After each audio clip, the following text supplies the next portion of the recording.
Today I'm going to work on another mask, but I'm going to do alcohol ink. You saw me do with Erica with Artist Till Death on our little play date, and now I'm just breaking it down and just doing one mask so you can see how I did the process. Enjoy!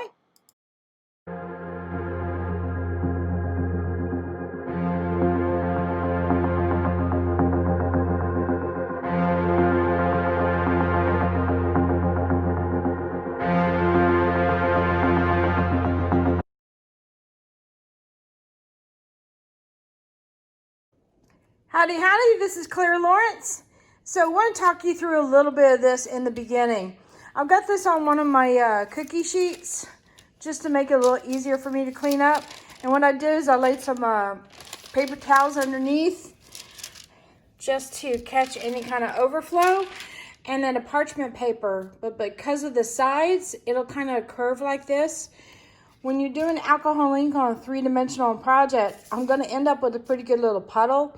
And I found that when Erica and I worked on these guys, we ended up dipping into the puddle more, either with a brush or with a pipette, and reapplied some color or even just a clear alcohol. Now I do have ventilated ceilings, so there's a lot of airflow, and this is a pretty good sized space. So you got to see my messy cable there. So I'll probably work on one or two of these and then just let the space, clear out again before I do the next step. But I'm going to have several different steps on this guy. And let's get set up and have some fun. But in the meantime, I got to share this too. I've got my buddy's Artist Till Death in the background. Oh, Erica's doing a big yawn. She's going to love me for that. And Jeff's doing a little tutorial for airbrushing. So I'm also going to be modding too. So I'm going to do a little time lapse on some of this. So enjoy.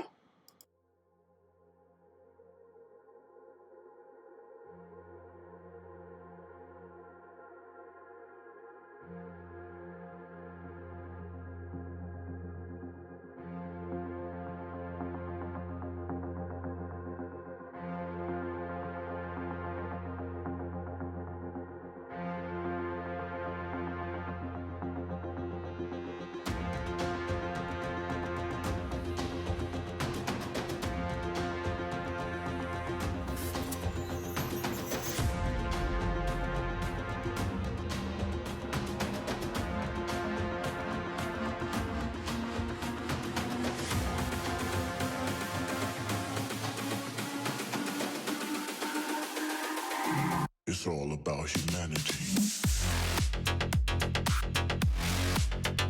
About humanity.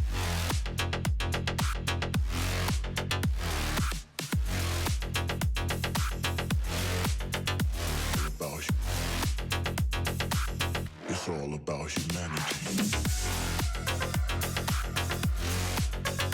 About humanity.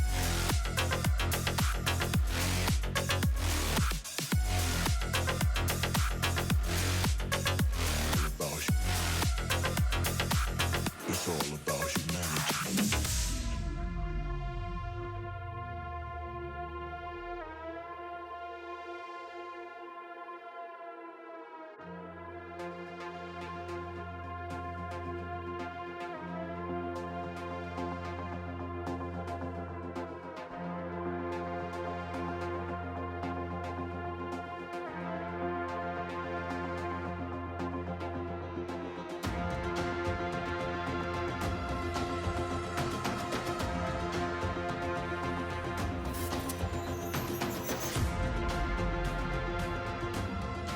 All right, now that I got my little sparkles all over the place. Now I give you a hint with those, the rainbow collection. When it goes on, it doesn't move when alcohol's reapplied, so it stays put. And it's really cool to use it as like the first layer. Get it where you want, because most of your alcohol inks, when they go on top of it, are transparent, so you'll still see the shimmer and the glitter through it. However, I did it on top because I really wanted it to sparkle, and I highlighted it strongly around the eyes because that's where I wanted most of the intensity. Now, for my next step, what I'm going to do here is I've got some of this glue here for applying gold foils and such. but we're not going to be doing gold foil. This is a new chameleon that Erica is carrying, but it's a flake. And as soon as I open this up, if you've dealt with anything of like a gold foil that's in bits and pieces and such, and you open the container, I swear the stuff just expands out of the container. It's amazing. And I don't, like, I've got a couple containers of, I think it's silver and a gold, that I don't think I'll ever use them up in a lifetime unless I dump the whole thing on the table or something. I don't know. The stuff just expands and expands. However, it does, you can kind of see the shifting with the color there. I mean, it's like mostly purple and it gets some rose colors in there. It says it's got, the shift is between purple, gold, and green. So you get certain ways, you can get a little bit of the green there. Like I get a little bit of the green in this zone. But I thought with the introduction of gold, that might be good. I was thinking about using the silver metallic, but I kind of changed my mind. I think I wanted something a little bit more fun. So I've got just a crafty brush, something I can throw away when I'm done, because literally I'm painting with glue and that's going to kill this brush. So I always keep several on hand for things like that. And like, you know, if you want to paint with resin and such like that, unless you completely bathe it in alcohol immediately afterwards, it's going to be toast. So, you know, there's certain brushes you don't want to use your nice one, or certain things you don't want to use your nice brushes on.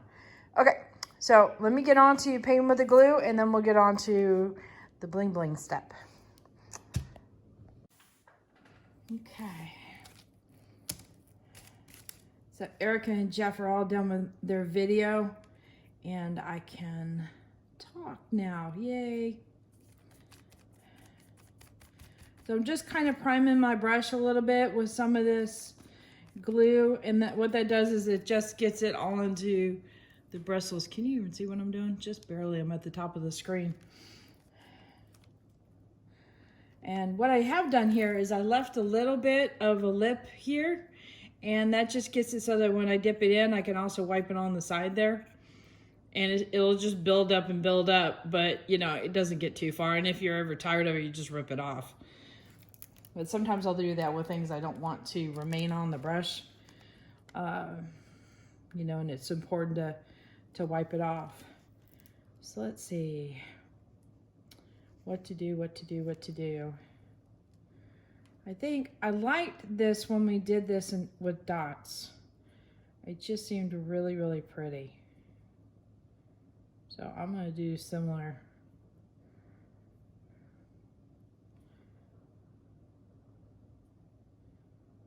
In this case, I guess I'm going to have a little bit more of an oval type of dot.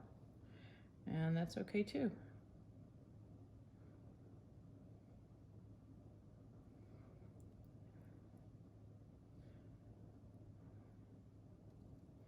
Well, if you notice, I already did a couple dots here. They've kind of gone away. The glue dries up very transparent, which is going to make it fun for trying to find all the dots. So if I get enough of these guys already dry, I might go in and apply this, oops, that here, just let that go with it. See if I can make that one a little bit bigger. Sometimes you cannot remove the glue here, so if you can't do it, make it look like it's intentional. So I just increase the dots on the rest of these to blend that in. All right.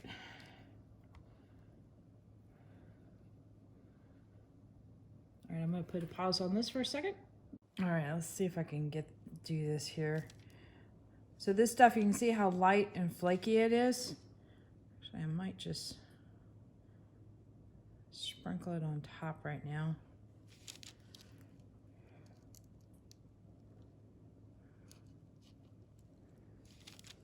Let me try that.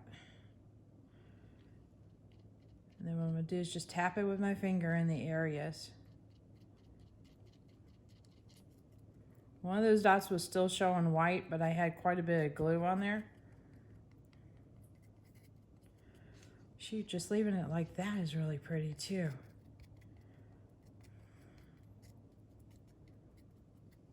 Right.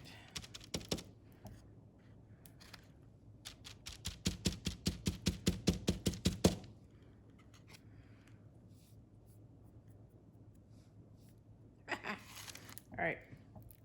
I'll be right back.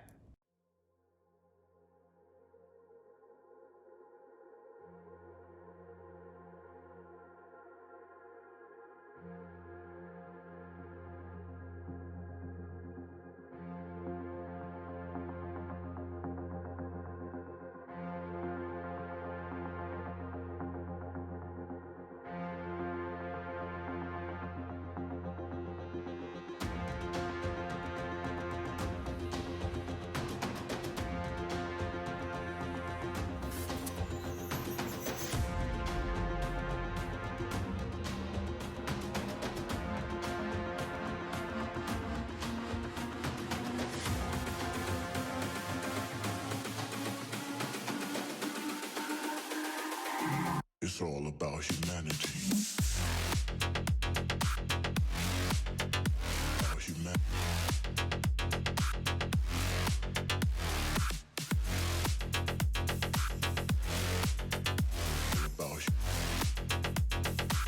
It's all about humanity. About humanity.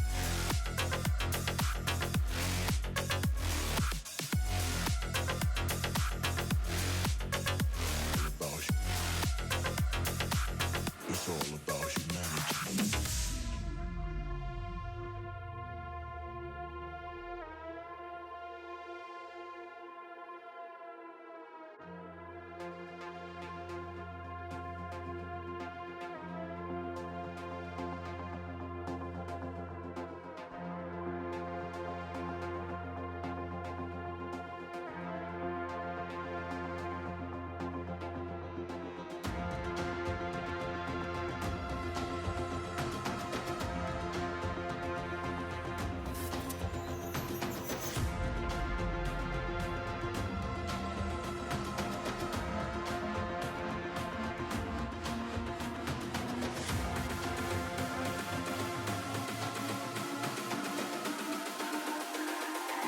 It's all about humanity. About humanity.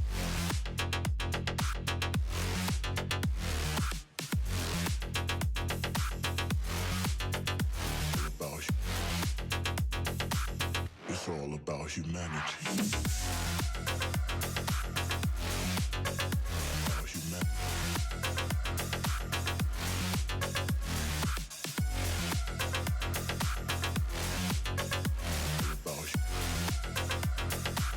It's all about humanity.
Alright, so I've got this on with a chameleon and such.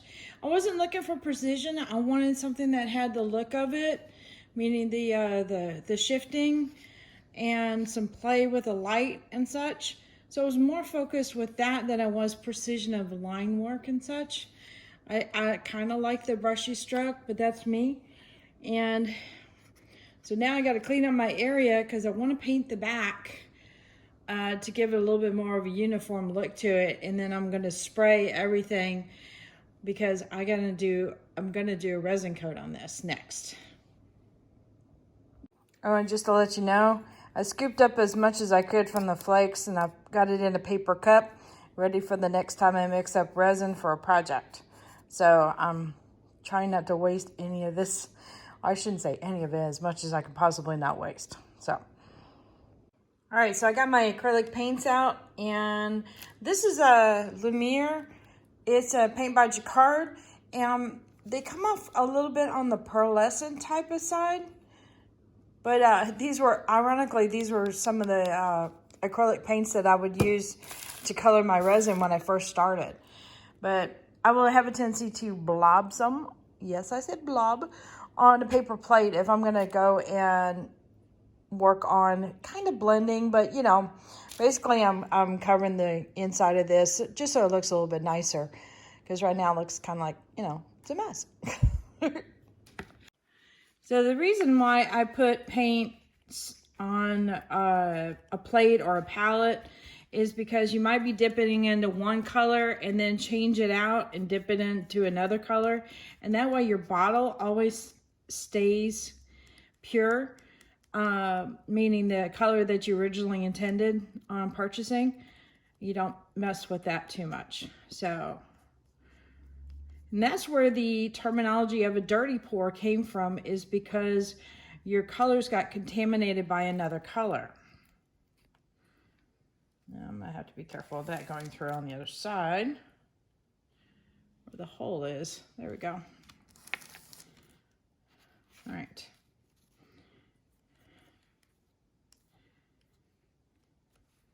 So these colors are officially contaminated because I have been dipping them into other colors around.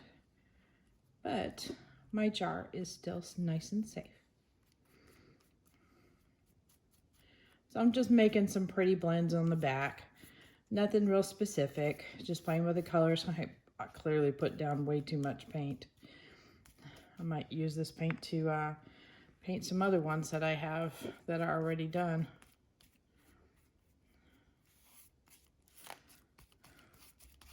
But see, there's a slight texture. If I go over lightly, you can see the texture. That's why I picked up the acrylics, because they go into that texture really well. And I haven't diluted them at all. I'm just using them pretty much straight out of the bottle.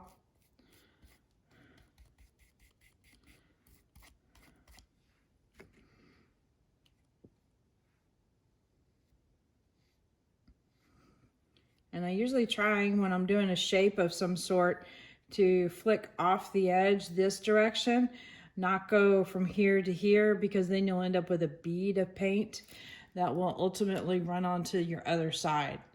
And if you can tell, my shapes here are pretty clean. The only thing that was a little worrisome there was the little holes for your rope or string to go on to.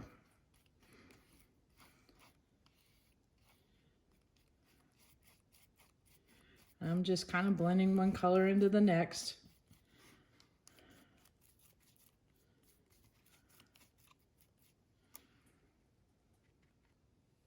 Very simple. But you can do this on other things to prepare a background.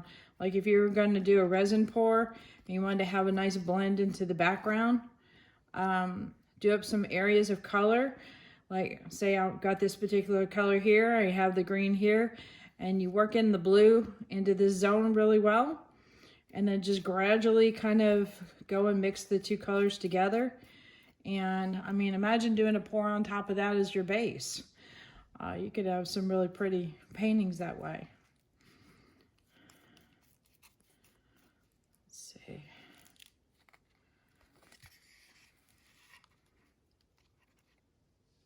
Felt something on my finger. I'm going to make sure I'm not transferring it to the front. I'm a bit of a slob, so I know that, and I need to be mindful of it.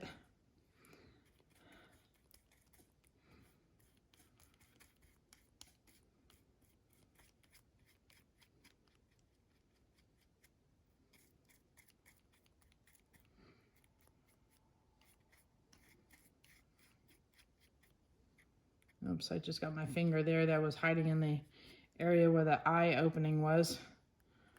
So I've got my finger pulled away now so I don't contaminate it again. Because I will.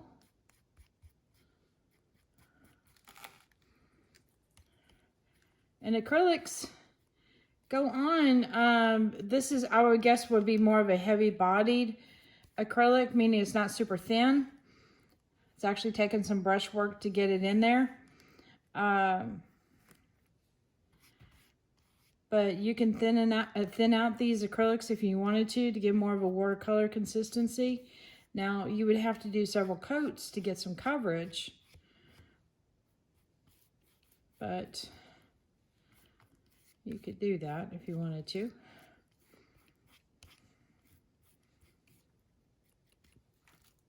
And I could also do the same technique on the outside as well. And see, it has a nice little peacock kind of color combination there. So I'm real happy with that. Double check on the front. And all is good. So yay. All right. And what I'm going to do now is take this outside and I'm going to hit it with a spray just to seal in the paint after this has had a little bit of time to dry. A little bit of thick area there. And see, I rubbed some green on, so I'm just kind of blending it in a little bit more. All right. Let's let that guy dry. Okay, so this has been sitting for a little bit. I've got some leftover resin that I'm going to work with. It's been sitting probably not as long as I'd like it. Whoops, sorry. Trying to get in nice and close here. Probably not as long as I would like it to sit, but I know I need to get this done. So we're going to give it a shot here. I'm going to get some paper towels together because it's going to get messy. All right, so the only thing I do with this, to be honest with you, is I use my fingers. It's the easiest way to do it. It's a three-dimensional object, and to be honest with you, I don't know of any other thing that'll help out more other than your hands. So all I'm doing is pretty much putting what I would consider I call it a skin coat. I don't know if that's a technical term or not, but I'm applying a thin layer of resin. If I do anything thicker than the thin layer, it's gonna drip off because resin's self-leveling. Yeah. So that won't work out. And I'm just pushing it around as much as I can in the crevices and off to the side. There will be some deposits that'll be made from where this is touching, like the tray, that I'll probably have to sand down a bit. And that's okay, because it'll definitely be unique.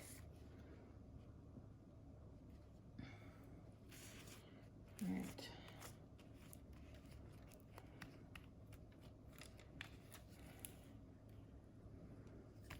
Just trying to spread this around ever so carefully, but also remain consistent. Try not to get any big drips on the bottom, but there is no way to avoid finger bits, you know, with where your fingers have touched the resin and it transferring to the back. So would I resin the back? I could, but I would also get the same thing in reverse. And so I'd rather the drips be on the back side than the front, but I might go and smooth them out on the back. Like so. And that might work out just enough. Okay, I seem to be smoothing out a lot more. So maybe I'm putting in like an ultra thin coat on the back side. There we go. We'll just make it blend. Just kind of go for it now. Oh well, it's like you made a clean spot and you gotta work on it even more. So that's just barely any resin on there. That's like a super skin coat. So you see the difference between that kind of skin coat and that. It's almost like a matte coat. I just want to make sure all of the alcohol ink is covered up. Yeah. And I think that'll do nicely. All right, now we will put that off to the side and let it cure. And I don't have a single finger that is clean to push the stop button on my on my camera. Oh dear. Actually, let me bring you in for a close-up. So this will overall have a nice shiny coat to it. It'll protect all the little powders that we put on there. And I think that'll turn out nice. All right, this guy is all cured up. I ended up putting 2 coats of clear on there just because of the shape and it wants to flow off. So it's still at what I consider a soft cured stage. And what I mean by that is, like, here's the example of some of the drips that come off. You see how flexible that is? I can snip a lot of that off with the scissors and then go and sand this edge real carefully, just so it rounds it off nicely and it's comfortable to wear if you wanted to wear, or even just to display and it's not going to gouge anything. But yeah, I just painted it on the underside, and I only did 1 coat on the underside, but you see how it looks like it's real thin in some spots? That's what I did to the front. That's why I did 2 coats. But it doesn't take much resin because of the shape, but I am happy with that.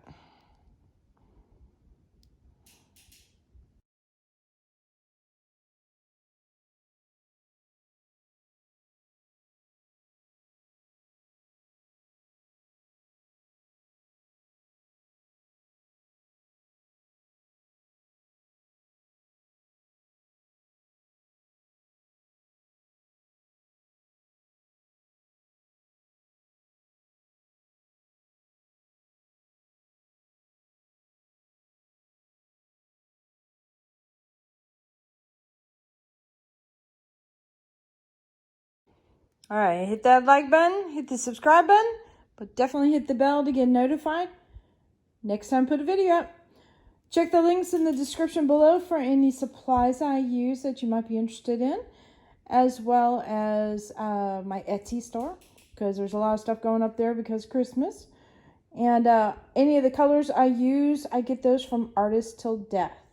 So that's the place you should check out. And there's a code in there for an extra, I believe it's 5% off. There you go.